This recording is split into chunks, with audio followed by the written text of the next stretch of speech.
Bendiciones, mis queridos hermanos y hermanas en el Señor. Hoy, 23 de octubre, la iglesia celebra el día de San Juan de Capistrano. ¿Quién fue San Juan de Capistrano? San Juan fue un joven que amaba al Señor. Dice que a los 30 años él, que era vanidoso, orgulloso, un hombre que le encantaban los placeres de la vida, empezó a darse cuenta que esos placeres terminan y que no dan la verdadera felicidad. Y por eso él decidió irse de religioso, deseó irse a la presencia del Señor y llegó a ser, señores, uno de los mejores predicadores que ha tenido la Iglesia Católica. A sus 30 años siente el deseo de irse de religioso y me encanta la forma en la que él lo hace. Dice que se monta en un burriquito con la cabeza hacia atrás, con un sombrero que decía, aquí va un pecador. Mientras iba la gente que ya lo conocía de orgulloso, empezó a tirarle basura, a decirle groserías, y así fue como él llegó hasta el convento. Allí cuando el superior, el abad, lo ve, se da cuenta de quién era y empezó a tratarlo tan fuerte, empezó a tratarlo para ver si él verdaderamente tenía el deseo de llamar la atención o de realmente servir al Señor. Y dice que él nunca se quejó. San Juan, en el tiempo que estuvo allá, dice que nunca abrió la boca para quejarse ante todos los trabajos que le podían hacer, porque incluso lo pusieron a hacer los trabajos más fuertes, los que más agotadores,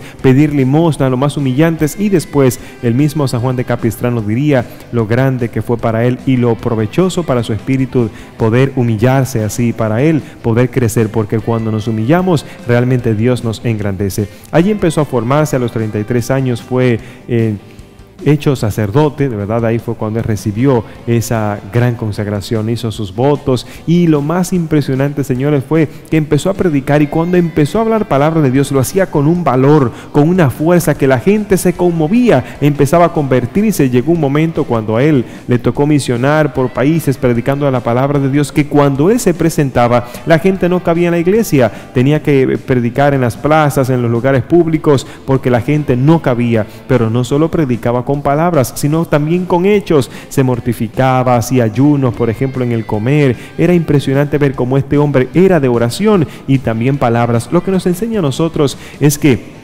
cuando hablamos del Señor también debemos orar, también tenemos que ayunar, también tenemos que prepararnos. Me encanta cómo la forma, cuando él predicaba, dice que aunque se veía de cuerpo débil, realmente su espíritu era tan fuerte. ¿Por qué lo vemos en las fotos con una cruz, una bandera de una cruz roja, y también los vemos con un Cristo? Esto sucedió porque cuando los musulmanes empezaron a atacar a los cristianos, ya ellos que habían ido a Constantinopla, ahora se dirigían hacia Europa, él sintió el deseo de Dios en su corazón de ir a unirse a aquel ejército para vencer, para que los católicos no se rindieran. Y cuando llegó allá, empezó a motivar al ejército que no se vencieran, que empezaran a orar, que fueran a batallar, a pelear, que pelearan para defender a los católicos. Y así fue como en 3 ocasiones él pudo vencer en medio de aquella guerra. ¿Por qué? Porque cuando el ejército se dio cuenta de lo numerosos que eran los contrarios, dice que él empezó a decir, no, nosotros podemos. Y ahí, como nosotros lo vemos, con el Cristo levantado, empezó a gritar,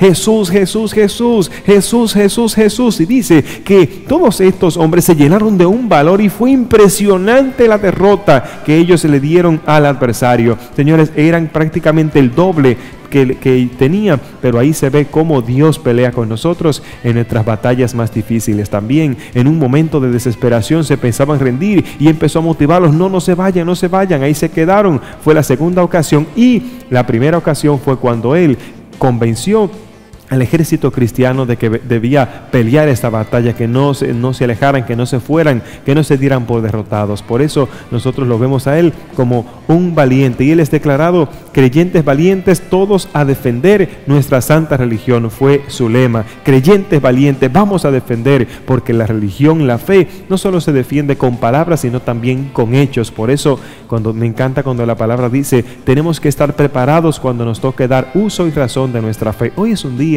para que usted y yo nos preguntemos, ¿estoy yo preparado para defender mi fe? Si alguien me pregunta de María, si me preguntan de la Biblia, si me preguntan del Santísimo, de las imágenes, incluso de la vida de los santos, la pregunta que tengo que hacerme como católico creyente, ¿estoy yo preparado para dar uso y razón de mi fe? ¿Estoy yo haciendo lo correcto, lo agradable al Señor? ¿Tengo certeza de lo que estoy haciendo? Hoy es un día para pedir al Señor que nos ayude a nosotros a hablar tan claramente de Cristo, que podamos lograr que los los demás tengan un encuentro con Él. Si quieres aprender más de la vida de San Juan de Capistrano, te invito a que lo busques en nuestro canal de YouTube, Ariel Céspedes Vargas. Que Dios te bendiga.